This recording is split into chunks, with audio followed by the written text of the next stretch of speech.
quienes nos ven por streaming a través de Medcongo, así como en RPC Televisión, en señal de televisión digital terrestre, y a los miles que nos siguen en las plataformas de Telemetro Cuarto Poder en YouTube. Bienvenidos a la emisión de hoy, jueves 11 de abril del año 2024. En materia internacional, Pekín acusó este jueves a Estados Unidos y a Japón de difamar y atacar a China durante la reunión que mantuvieron en Washington el presidente estadounidense Joe Biden y el primer ministro nipón Fumio Kishida, que anunciaron la mayor remodelación de la alianza militar entre los dos países en 65 años. Estados Unidos y Japón han hecho caso omiso a las graves preocupaciones de China. Han difamado y atacado a China en cuestiones marítimas y sobre Taiwán, interfiriendo gravemente en los asuntos internos de China, afirmó la portavoz del Ministerio Chino de Exteriores, Mao Ning, en rueda de prensa. La portavoz añadió que las relaciones entre Estados Unidos y Japón no deben apuntar a otros países ni dañar los intereses de otros o socavar la paz y la estabilidad regionales. La reestructuración del Comando Militar estadounidense en Japón supone la mayor actualización de la alianza de seguridad entre Tokio y Washington desde que entrara en vigor en 1960 el Tratado de Defensa Mutua, y se produce en un momento en el que ambos países buscan hacer frente al auge de China. En su reunión, Biden y Kishida enfatizaron que su posición sobre Taiwán permanece sin cambios y reiteraron la importancia de mantener la paz y la estabilidad a través del estrecho como un elemento indispensable de la seguridad y la prosperidad globales. Por otra parte, Biden, Kishida y el presidente filipino Ferdinand Marcos Jr. protagonizarán hoy jueves una cumbre trilateral que estará centrada en las disputas territoriales en el mar de China Meridional. Pekín se disputa territorios de estas aguas, claves para el comercio mundial y ricas en recursos, con países como Malasia, Filipinas y Vietnam, y las tensiones han aumentado recientemente, sobre todo con Manila. Por otra parte, Rusia lanzó en la madrugada de hoy jueves más de 40 misiles y cerca de 40 drones contra distintas partes de Ucrania. La nueva oleada de ataques que tuvo como principal objetivo infraestructuras críticas ucranianas, según denunció el presidente Volodymyr Zelensky. Una parte de los misiles y de los drones Shahed pudieron ser derribados. Por desgracia, solo una parte, dijo en sus redes sociales Zelensky, quien destacó la vileza de los ataques perpetrados por Rusia contra la región de Kharkov y su capital homónima. Según el jefe adjunto de la oficina presidencial ucraniana, Oleksiy Kuleba, más de 200.000 personas se han quedado sin luz en esa región, contra la que Rusia ha intensificado sus ataques en las últimas semanas. También fueron atacadas infraestructuras de las regiones de Kiev al norte, Zaporizhia al sureste, Odessa al sur y Leópolis al oeste, informaron las autoridades ucranianas. Poco antes, el ministro de Energía, Germán Galushchenko, informó de ataques contra infraestructura de generación y distribución en Kharkov, Zaporizhia, Leópolis y Kiev. Los trabajadores del sector trabajan para reparar los efectos de los ataques, dijo el ministro en Facebook. Rusia comenzó a finales de marzo su peor campaña de ataques contra el sistema eléctrico desde que a finales de 2022 dejara sin luz y calefacción durante semanas a millones de ucranianos con sus golpes al sistema energético. También en esta oleada de ataques se ha dañado buena parte de la infraestructura de generación y distribución de energía ucranianas. Y Zelensky volvió a pedir hoy jueves a sus aliados que reaccionen con urgencia para cubrir las necesidades críticas de Ucrania en materia de defensa aérea. Y por último, aquí en la vecina Bogotá, hoy inicia el racionamiento de agua en la capital colombiana. La suspensión del servicio de agua se realizó a partir de las 8 de la mañana de hoy jueves, es decir, hace 6 minutos, y se mantendrá por un periodo de 24 horas que se repetirá cíclicamente cada 10 días. Esta medida busca reducir 2 metros cúbicos por segundo del consumo de agua total de la ciudad de Bogotá. Bogotá registró ayer miércoles una temperatura máxima de 22 grados Celsius, que no es de las más elevadas, pero está por encima del promedio habitual. Según el gobernante colombiano Gustavo Petro, el efecto invernadero en toda la atmósfera de la Tierra se debe al uso del petróleo, carbón y gas en las economías del norte. El lunes pasado, el alcalde de Bogotá, Carlos Fernando Galán, anunció precisamente que hoy jueves comenzaría el racionamiento de agua por sectores para hacer frente a la sequía que ha reducido a mínimos históricos el nivel de los embalses que abastecen a la capital colombiana. Tenemos un nivel de alerta en los embalses, explicó Galán, quien recordó que el 70% del agua que se consume en Bogotá viene del sistema Chingaza, formado por los embalses de Chuza y San Rafael, que en este momento están en un nivel históricamente bajo. Es el más bajo desde que entró en operación a mediados de los años 80. Gustavo Petro aseguró hoy que en la sabana de Bogotá lo que hubo fue una voraz fiebre de expansión inmobiliaria y que se urbanizó sin tener en cuenta los recursos hídricos. Se urbanizó casi toda la sabana de Bogotá en contra de la ley y se rompió el peligroso equilibrio que hay en la sabana entre agua disponible y población, aseguró. Petro concluyó su escrito en la red social X lanzando fuertes críticas a la derecha, pues según él, la doble moral de la derecha, que desde el 2011 se opuso al proyecto de adaptar Bogotá al cambio climático, tumbó todas las medidas para realizar la adaptación, se transformó en negacionista y ahora nos culpa del mismo cambio climático. Mientras tanto, el alcalde Galán aseguró luego de realizar un sobrevuelo por el sistema de Chingaza que es evidente que los embalses están en los niveles más bajos desde que iniciaron su operación en los años 80. Bueno, esas son consecuencias desde que la gente no usa racionalmente los recursos a su disposición. Por eso es que nosotros en Panamá, acá en Cuarto Poder, insistimos con que la gente trate de economizar en el uso del agua. Si bien es cierto, Panamá es un país bendecido por la naturaleza, país donde llueve 9, a veces más de 9 meses al año, no menos cierto es que hay periodos cíclicos como el que acabamos de pasar, el que estamos pasando todavía, del fenómeno del Niño, que nos ha impactado gravemente y ha tenido que reducirse incluso el número de tránsitos que cruzan el Canal de Panamá, que utilizan el Canal de Panamá, para no dejar a la población, que también está creciendo, sin el uso del agua. Así que ojalá esta advertencia, que desde viendo a nuestros vecinos de Bogotá, que están atenógenes con el agua racionada a partir de hoy, no es la primera vez, debo decirlo.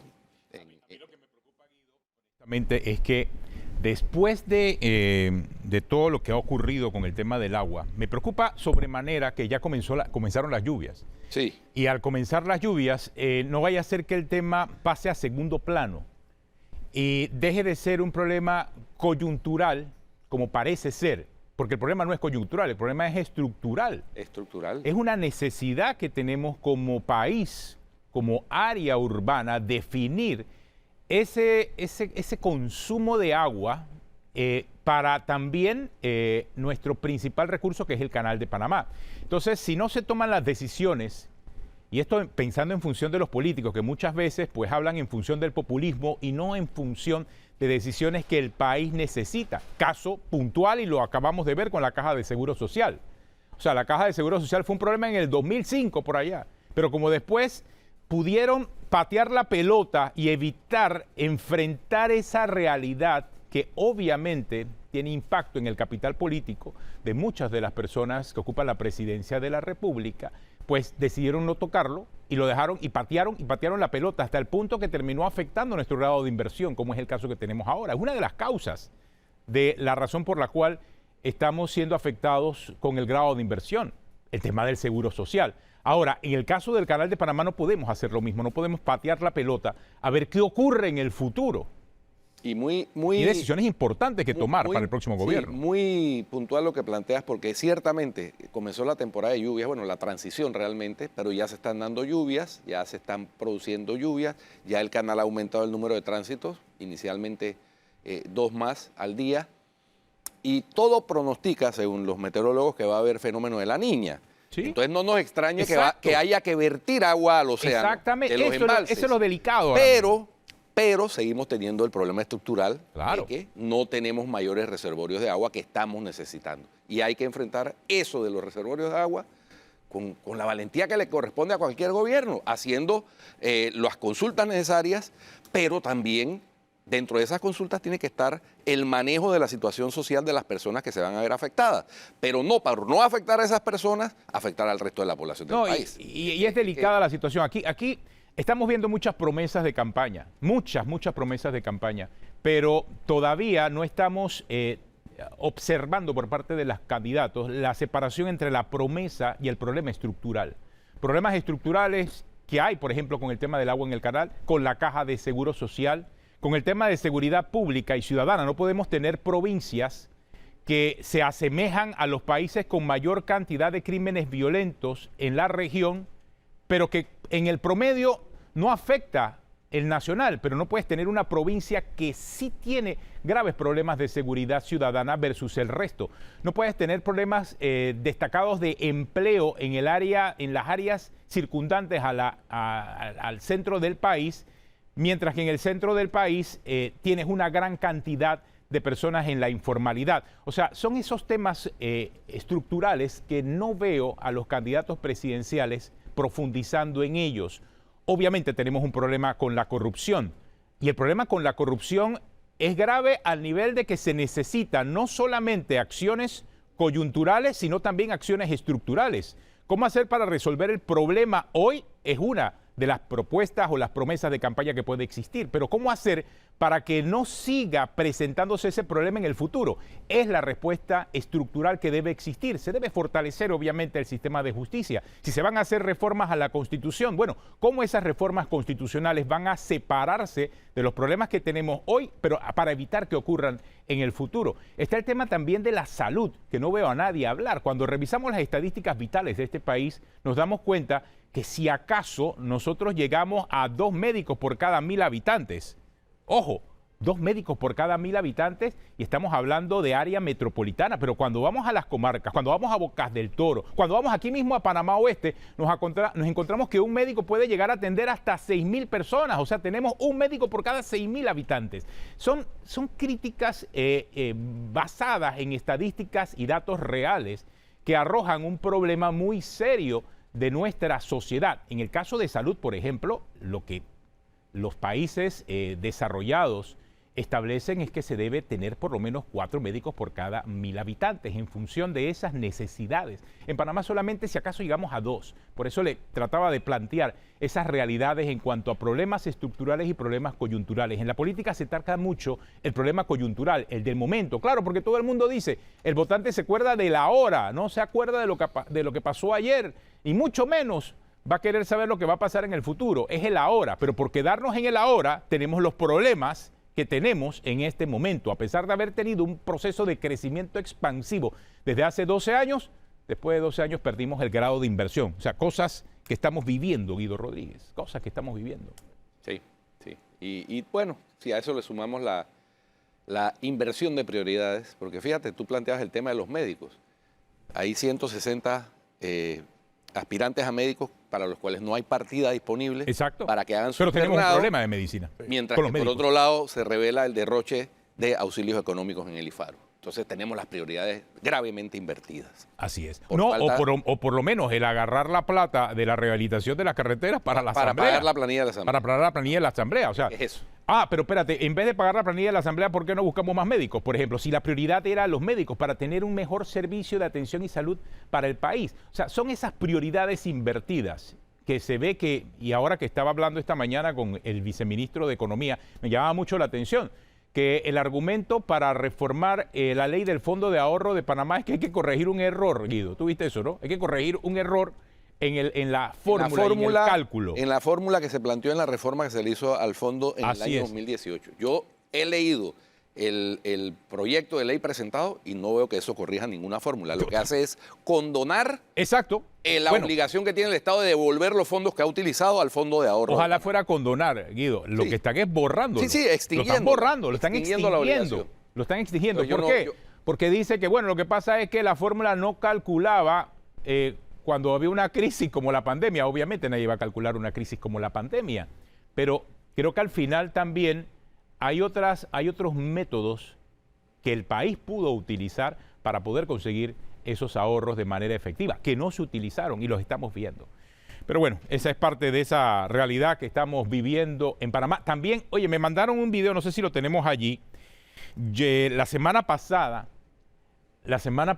nosotros entrevistamos a Elías Castillo en el Parlatino cuando se dio el debate de turismo. Y Elías Castillo decía que había decidido apoyar al señor Martín Torrijos. ¿Por qué? Porque había tenido un incidente con su hijo, Omar Elías Castillo, creo que se llama así, en donde le habían hecho una promesa acerca de una candidatura para diputado y no se la habían cumplido. Y todo el mundo se preguntaba en ese momento, pero espérate, ¿y qué pasa con la otra hija de Elías Castillo, que es ministra en el gobierno actual? La ministra de Desarrollo. Exactamente. Bueno, mira el video que me mandaron, Guido.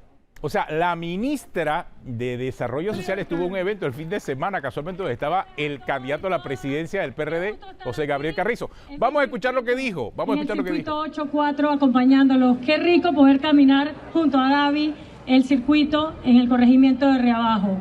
Como dice el chino, sangre PRD. PRD, vota PRD. Vota uno. Explíquenme eso.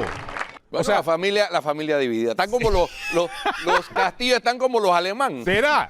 Cada uno apoyando a un candidato. Uno con Martín, uno con Gaby Carrizo. Explíquenme eso. Bueno. Yo juraba que, bueno, y sobre todo porque hablamos de Elías Castillo, el patriarca, uno de los patriarcas ahí del PRD, y que dijo que él iba a apoyar a Martín Torrijos por su hijo. Pero ¿y qué pasó con la hija? Bueno, pues O sea, la hija está apoyando a Gabriel. Son mayores de edad, Tenógenes. ¿Será? Son mayores de edad. El corazoncito de Elías Castillo está con el hijo, no con la hija. No sé.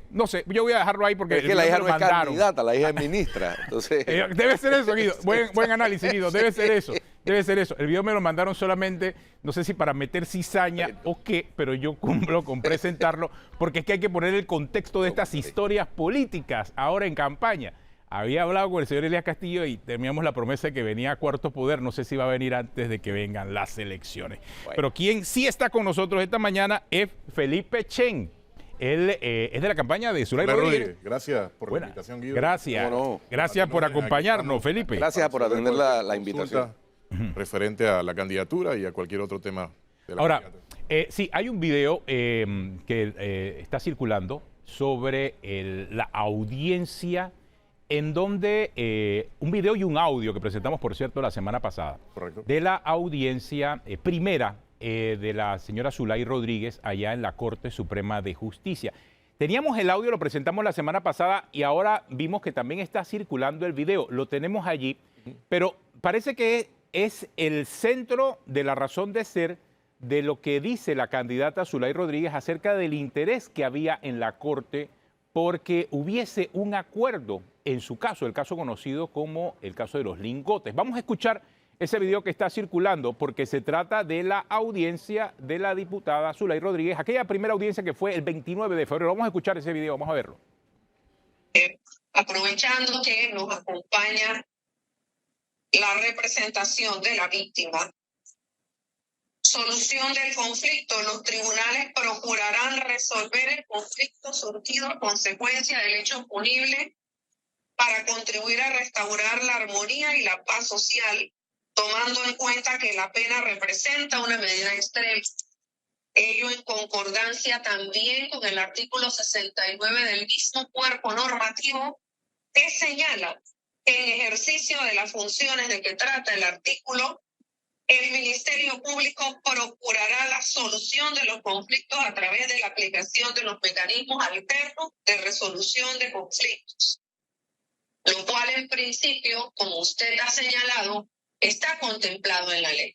Sin embargo, usted también ha hecho una solicitud de que se derive el conflicto, pues usted mismo ha señalado que nosotros no tenemos competencia. Por lo tanto, ambas solicitudes son excluyentes, licenciado Álvarez. O se insta a las partes a resolver el conflicto o se resuelve el tema de la competencia.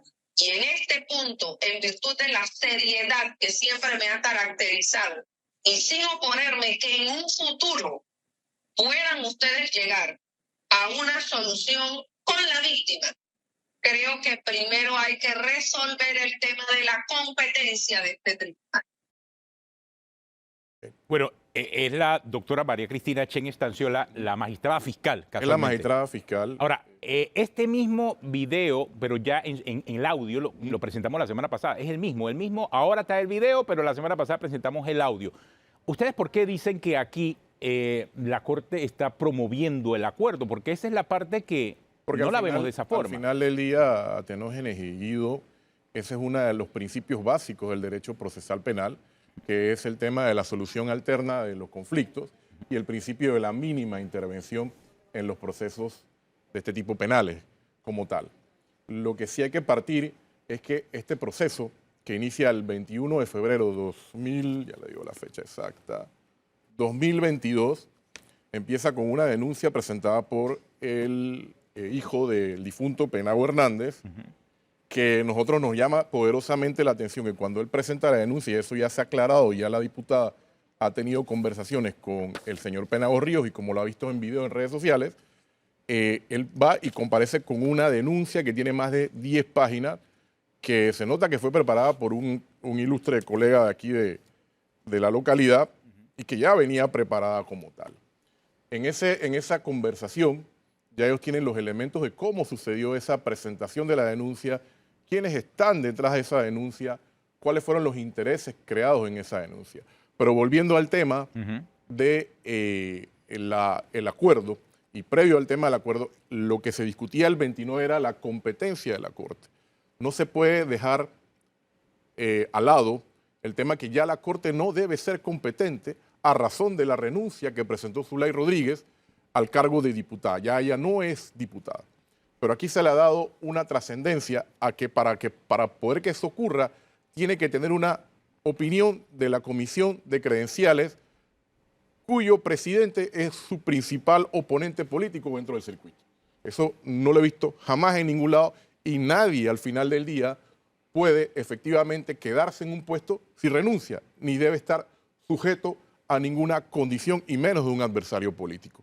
En el tema, vuelvo a reitero, del acuerdo, efectivamente se procura que el juez, se procura que la fiscal, que en este caso es la magistrada María Cristina, y lo dicho en el video, ella no tiene ningún inconveniente de validar el desistimiento, validar los acuerdos con la víctima como tal, pero vuelvo a reitero, esta semana ha sido una semana bastante reveladora en información dentro del expediente, justamente en el tema de cómo se promovió, porque ya las partes han conversado y vieron que efectivamente fueron utilizados en este tema político que al final del día se puede entender como tal.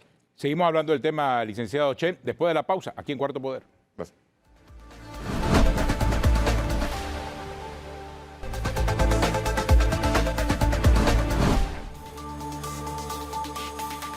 Está con nosotros el licenciado Felipe Chen, representación de la diputada Zulay Rodríguez.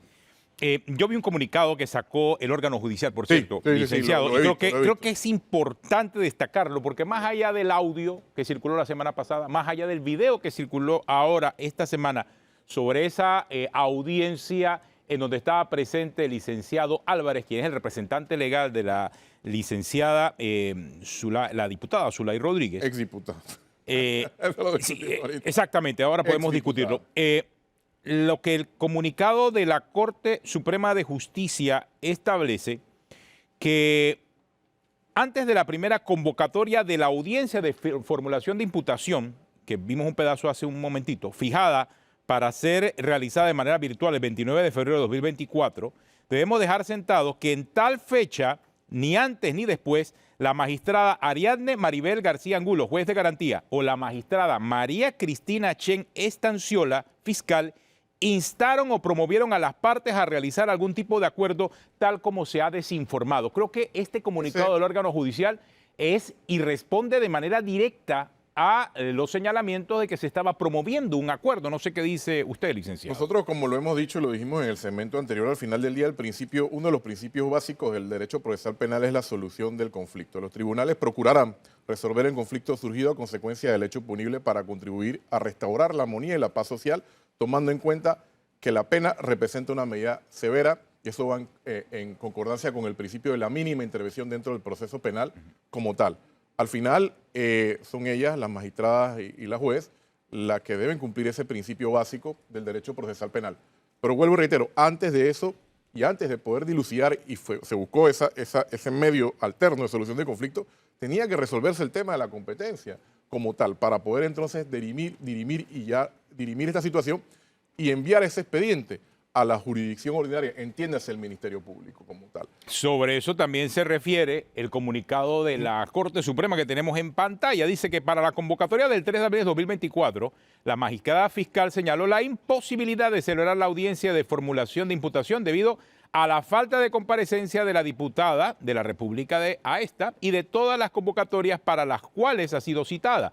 Además, indicó, esto me refiero al comunicado del órgano judicial, la magistrada fiscal, que cursaba una advertencia de inconstitucionalidad interpuesta por la defensa técnica de la persona indiciada. Asimismo, dio lectura a un memorial que contenía una solicitud de desistimiento de la pretensión punitiva presentada por parte de la víctima, ya que se había llegado a un acuerdo económico con la indiciada y sobre el cual la magistrada fiscal señaló, y aquí se cita, que no se oponía al mismo, pero hizo la salvedad que ante la falta de imputación, para este momento no se tenía una investigación formal que permitiera revisar los delitos endilgados a la diputada de la República y que se encuentran dentro del catálogo de aquellos permitidos en el artículo 201 del Código Procesal Penal, siempre que la juez de garantía estima que concurren los presupuestos y requisitos de ley para acceder a dicha solicitud. Eso responde un poco a lo que usted me está diciendo en este comunicado. Lo primero, el tema de la advertencia de inconstitucionalidad radica en que la magistrada fiscal, para poder aceptar la renuncia, quiere aplicar la ley de carrera administrativa. La ley de carrera administrativa señala que el funcionario público puede renunciar, pero esa renuncia tiene que ser debidamente aceptada. Eso va en contra de normas y convenios internacionales en materia laboral. Tú no puedes tener un trabajador eternamente, a un funcionario público eternamente en un puesto de trabajo, y peor aún, dependiendo de la opinión de su principal adversario político en la comisión de credenciales. Claro, pero, comisión de credenciales, voy para el otro. Pero usted ve que en el comunicado la Corte reconoce que todavía la diputada es diputada.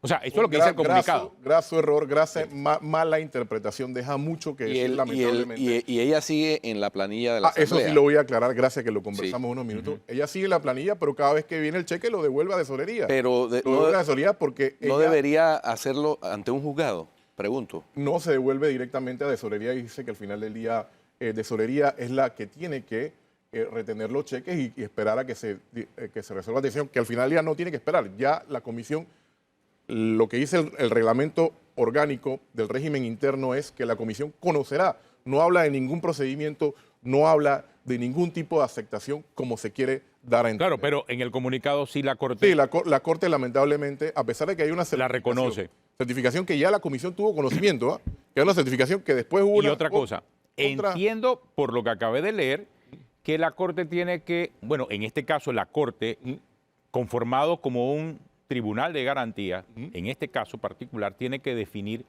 cuáles son, primero, si hay imputación o no hay imputación en el caso. Uno.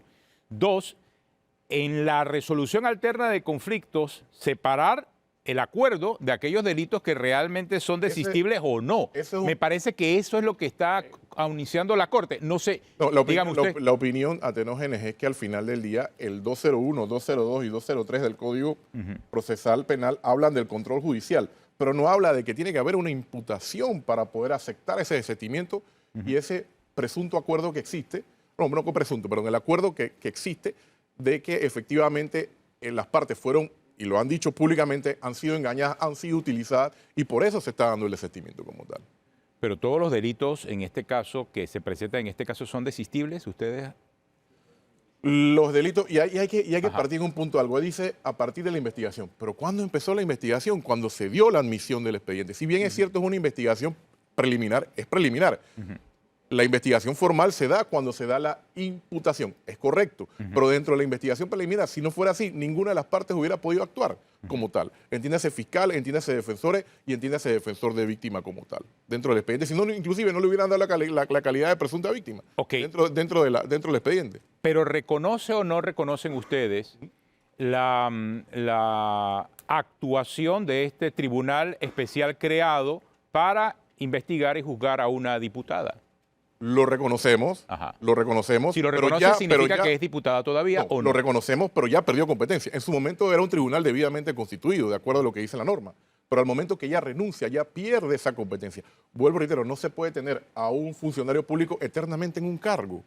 Y ese es uno de los puntos de discusión básicos. Y peor aún, hablando de una norma, que es el reglamento orgánico, el famoso RORI, de la Asamblea, que dice la comisión conocerá. Y peor aún, diciendo que el presidente de la comisión, él va a atender cuando él, en el orden de llegada, no importa que existan 200 expedientes delante de ella. Entonces, en pocas palabras, aquí a que llegue el 5 de mayo, el 1 de julio, que es en que entran los nuevos diputados, entonces él en ese momento Pero atenderá ¿cuál ese es- tema. Y si no lo atiende, entonces... Pero ¿cuál es el quedará- estatus quedará- entonces en este momento? Porque estamos como en un limbo, por lo que yo entiendo. Es que no estamos en un... No sé.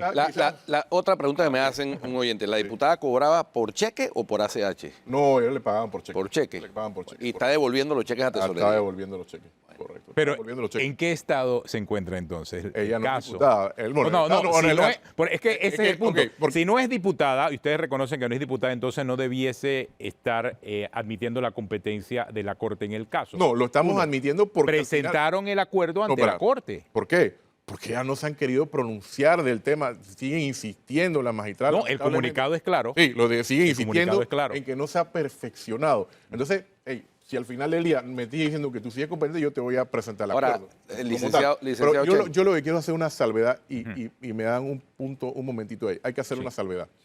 Señores, ¿por qué no se iba a hacer? Y hay un punto importante. ¿Por qué no se iba a hacer la audiencia ese día? Porque hay una advertencia. Porque al final del día la magistrada, en la audiencia del 29, sí señaló que a la diputada se le aplicaba la ley de carrera administrativa y que por lo cual su renuncia debía ser debidamente aceptada. Entonces, dando a entender y dándole un espalderazo a la comisión de credenciales de que ellos tienen que aceptar la denuncia cuando no es así. Por eso es que está la... Entonces, si supongamos, esto ya en gracia de discusión, un escenario, la Corte decide, después de analizar si tiene competencia, declinar la competencia. Entonces pasa a ser investigada por el Ministerio Público. Ellos entonces tendrán que volver a presentar el desistimiento dentro del Ministerio. Dentro del Ministerio Público. Como lo hicieron en el expediente donde está el esposo de la diputada y otras personas más señaladas. Y ahí sí, mire la diferencia. En el Ministerio Público se presentó el desistimiento, no hubo ningún inconveniente y la fiscal manifestó de forma verbal que iba a archivar la causa.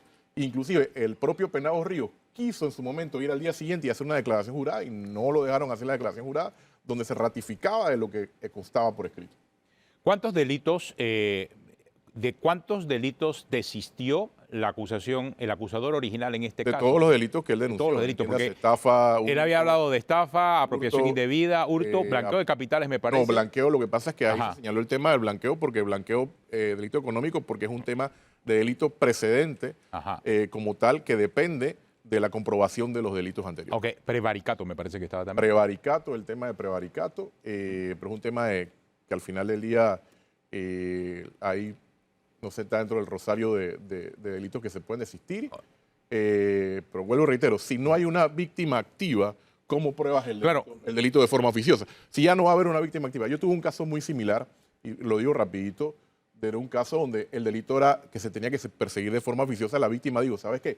Yo no quiero continuar con esto. Del Ministerio Público dice, ¿sabes qué? Voy a hacer un archivo, listo, provisional, porque no voy a poder reunir los elementos porque no tengo una víctima participativa en el expediente. Esa es la diferencia. Aquí me llega una pregunta interesante, se la voy a hacer. Dice, Sí. ¿cómo la magistrada de garantías va a efectuar el control judicial de desistimiento que se refiere a uno o más delitos que ni siquiera se sabe cuáles son?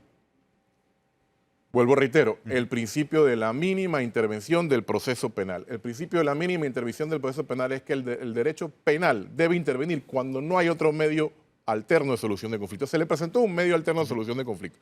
Yo entiendo la pregunta, pero vuelvo y reitero, ya hay una investigación y en la investigación se han señalado y se han investigado en la eliminar los delitos que le acabo de... Es que a renglón seguido me dicen, es que la investigación por blanqueo no desaparece con el desistimiento de los delitos precedentes.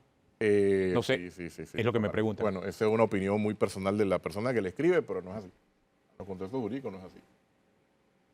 Bueno, Interesante. licenciado, entonces, en este momento, ¿cuál Estamos, es? estamos en un limbo porque al Ajá. final del día... Sí, va a estamos tener- en un limbo, ¿verdad? Sí, estamos en un limbo porque vamos a Sobre tener todo que... encima, porque No, estamos vamos en un ante... limbo porque vamos a tener que esperar la advertencia de inconstitucionalidad, la magistrada lo sabe, Ajá. y verificar primero la competencia y si efectivamente la competencia ya no es de el Pleno de la Corte Suprema de Justicia, ni de la magistrada fiscal, ni de la magistrada presidente, entonces pasará al Pero- Ministerio Público y se volverá a hacer...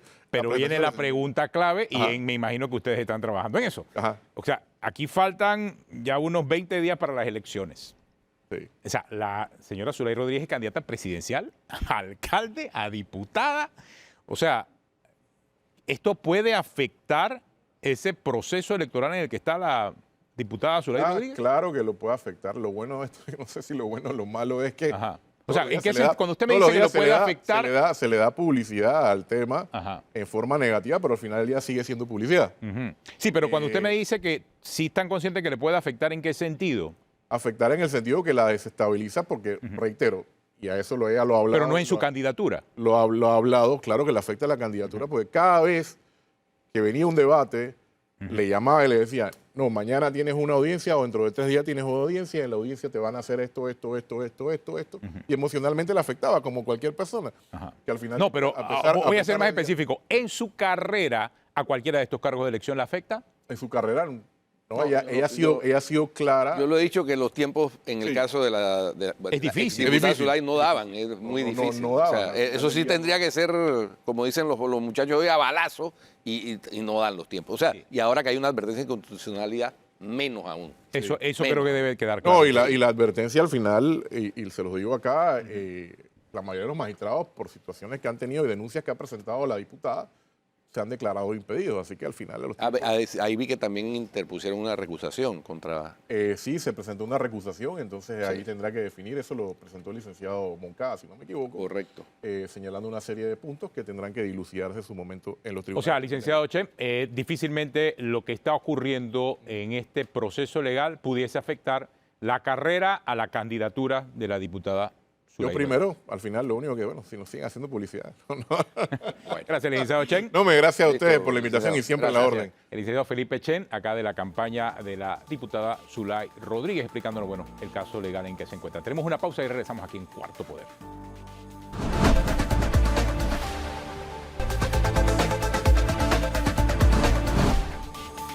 Continuamos aquí en Cuarto Poder. Nos acompaña Gabriel Menache, candidato a diputado por el movimiento Otro Camino, allá en el circuito 8-4. Un placer, Atenógeno. Igualmente. Un placer estar aquí, mi hermano. Gracias por acompañarnos aquí en Cuarto Poder. Cuéntanos, ¿cuál es su propuesta allá en el 8-4? Bueno, Atenógeno, nosotros tenemos 3 pilares en nuestra campaña. Los 3 pilares son el deporte, que es lo que siempre pues, hemos venido haciendo desde 1949, que mi abuelo fundó Mauricio Deportes.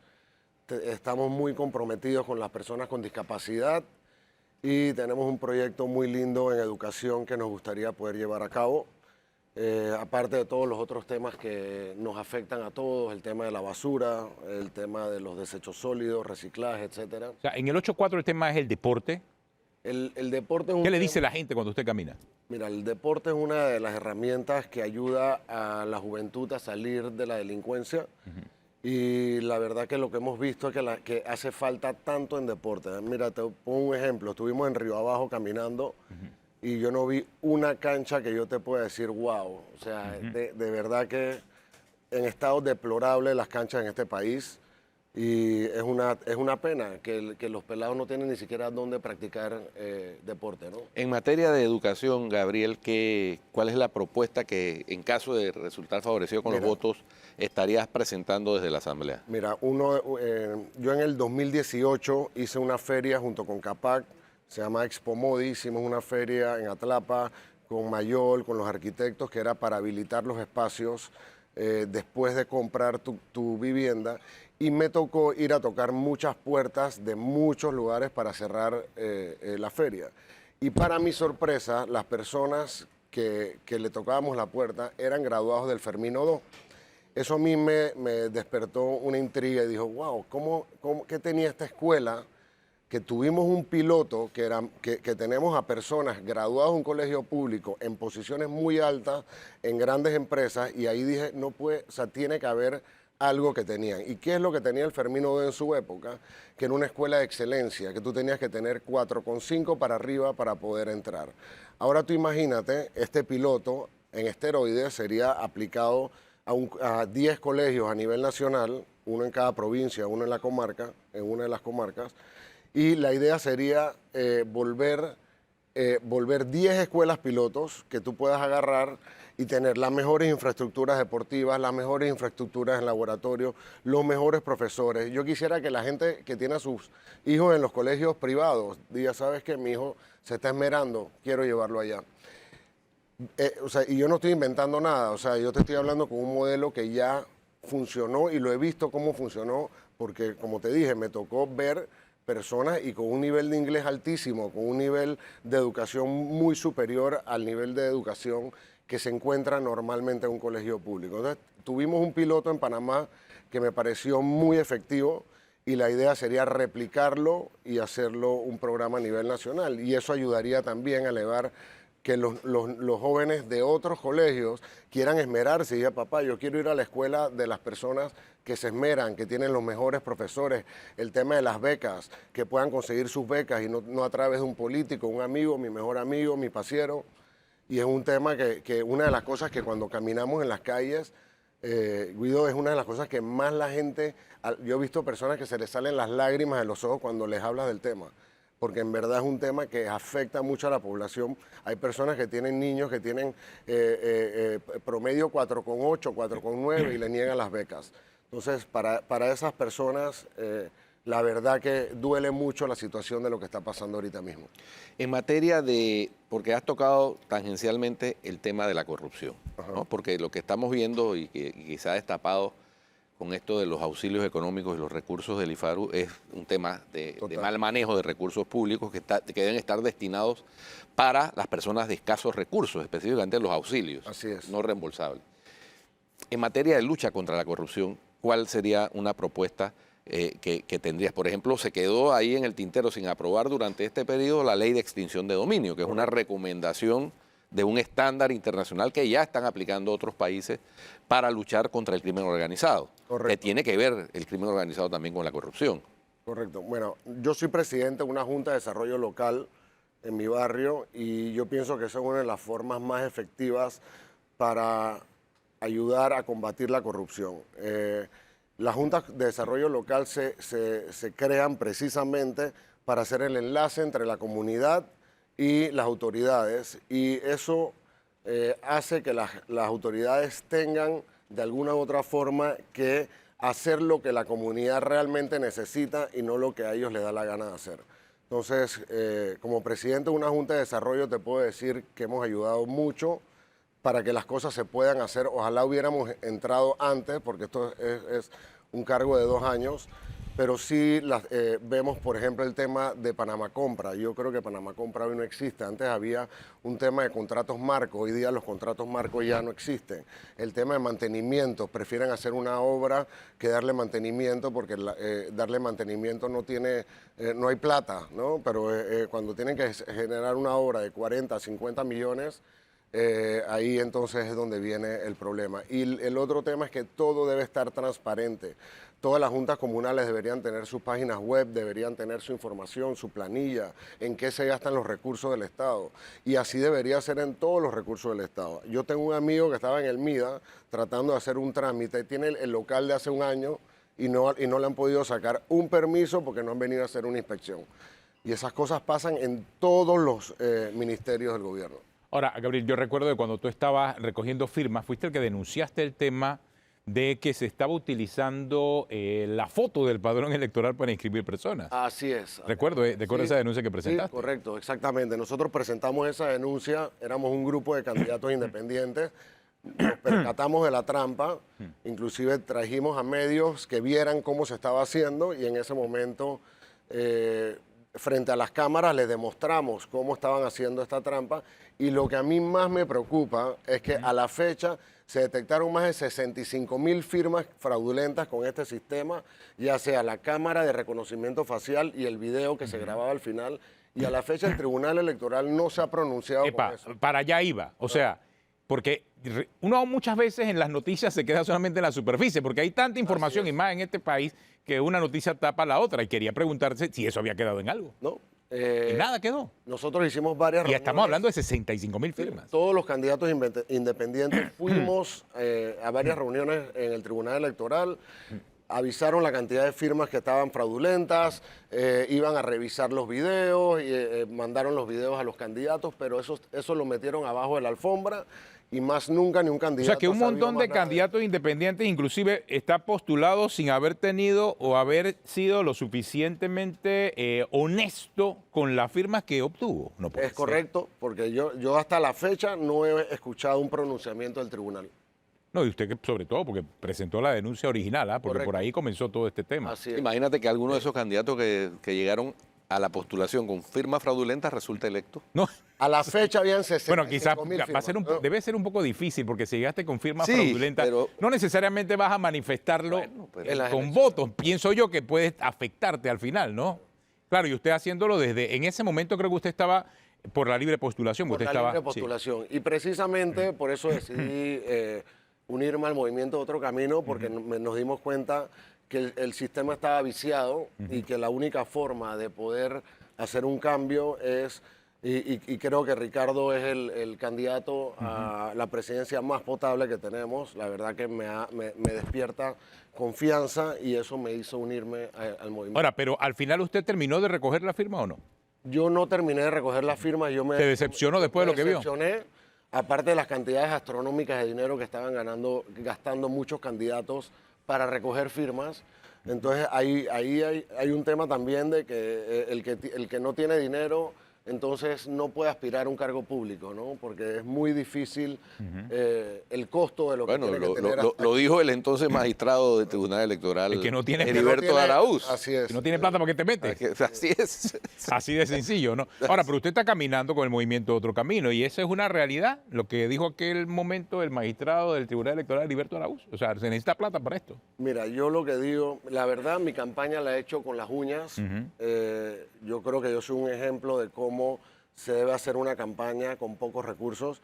Por suerte contamos con el apoyo del partido para el día de las elecciones, el tema de los activistas, estamos consiguiendo los activistas. ¿De qué forma el partido, el movimiento Otro Camino, está apoyando a sus candidatos? ¿De qué forma? Bueno, nosotros caminamos con Ricardo, vamos a diferentes caminatas, hay varias cosas que estamos trabajando en conjunto con todos los candidatos en conjunto, pero cada uno individualmente tiene que conseguir sus fondos para su campaña y la verdad que estamos trabajando con las uñas para poder lograr, porque vemos presupuestos millonarios versus En el 8-4, en el 8-4 y en muchos circuitos. los partidos políticos, me imagino, los partidos políticos grandes, Los me refiero, que, ¿no? que tienen cualquier cantidad de dinero en subsidios y realmente nosotros, y te lo puedo hablar por mí y por muchos candidatos de Moca y te puedo decir algo, el movimiento Moca yo te puedo decir que el 99% es voluntariado, o sea, son personas que están ahí porque aman a su país y quieren lo mejor para este país. Claro, estamos hablando de un circuito importante porque estamos hablando de Don Bosco, Juan Díaz, Parque Lefebvre, Río Abajo, San Francisco, San Francisco. ¿no? Son varios corregimientos claves e importantes también para los partidos políticos grandes. Así es, no, la contienda está dura, creo que hay más de 50 candidatos en el 8-4. Pero me llama la atención que usted diga que están invirtiendo millones ahí en el 8-4. Bueno, el tope por diputado, según el Tribunal Electoral, son 300.000 dólares. sí. Sin embargo, vemos que una cantidad de vallas que cuestan una fortuna por todos lados y vemos cosas que resultan incongruentes al final, ¿no? Al final, ese tipo de incongruencias termina o puede terminar afectando el resultado de la elección. ¿O usted piensa que realmente están botando la plata? Porque también puede pasar eso, ¿ah? Usted que está allá. Yo creo que el panameño no es bobo y que cuando uno habla desde la autenticidad, las personas lo sienten y lo saben. Y yo creo que tú puedes tener todos los millones del mundo y a la hora de la hora, si eres una persona que no predica con el ejemplo, pierdes credibilidad. Entonces creo que es lo que pasa con muchos candidatos. Bueno, muchas gracias, Gabriel. Gabriel Menache, candidato a diputado por el Movimiento Otro Camino, Circuito 8-4. Y esta es la oferta del Circuito 8-4 del Movimiento Otro Camino. Ahí está Grace Hernández, que viene esta semana también a conversar con nosotros. Mark Harrick también está en el Circuito 8-4 como candidato. Ernesto Cedeño. No hemos invitado a Ernesto Cedeño hace rato, vamos a invitarlo, Sí. Guido, uno de estos días. Gabriel Menache y Javier Valdeolívar, que también es otro de los candidatos. ¿El movimiento Otro Camino está pidiendo voto plancha o no? Sí, estamos pidiendo el voto en conjunto. Nosotros creemos de que el voto debe ser informado, de que cada uno debe investigar a sus candidatos, pero realmente la idea es que podamos llevar la mayor cantidad de diputados independientes de los buenos y de Moca, que ha hecho un filtro muy bueno para escoger a sus candidatos, y que podamos pulsear en esa asamblea toda la corrupción que existe. La idea es no llegar solo, una golondrina no hace verano, y queremos ser 30 leones a pelear en la asamblea. Así que vota 4, casilla 9, vota 4, que es mi casilla, ¿no? Bueno, muchas gracias, Gabriel, por acompañarnos. Y hablando del voto informado, ayer veía que en la página del Tribunal Electoral Verifícate, verificate.t.gov.pa, verificate.t.gov.pa. Ahí uno se verifica para la votación, pone el número de cédula, va a aparecer tu escuela, tu mesa de votación para el día de las elecciones. Pero también me llama la atención que este año tienen la oferta electoral, como decía Gabriel. Aparece la oferta para presidente, los candidatos, el currículum del candidato y las propuestas. Aparece para presidente, para alcalde, para diputado, para representante. O sea que por información, usted entra en Verifícate y ahí está todo. Sí. Ahí está todo lo que necesita saber de un candidato. De los candidatos de su Sí. circunscripción Así electoral. es. Cuando pones el número de cédula en tu circunscripción aparece presidente y todo el resto de los candidatos para tu circunscripción. Muy interesante lo que ha hecho el Tribunal Electoral con la página verificate.t.gov.pa. Votar a conciencia. Eso es importante. Eso es importante. Gracias, Gabriel. Recuerden que es una vez cada 5 años. Se nos acabó el tiempo. Si usted sigue en Telemetro Radio, siga con los muchachos del brunch y en RPC Televisión la retransmisión de Calle 7. Hasta mañana.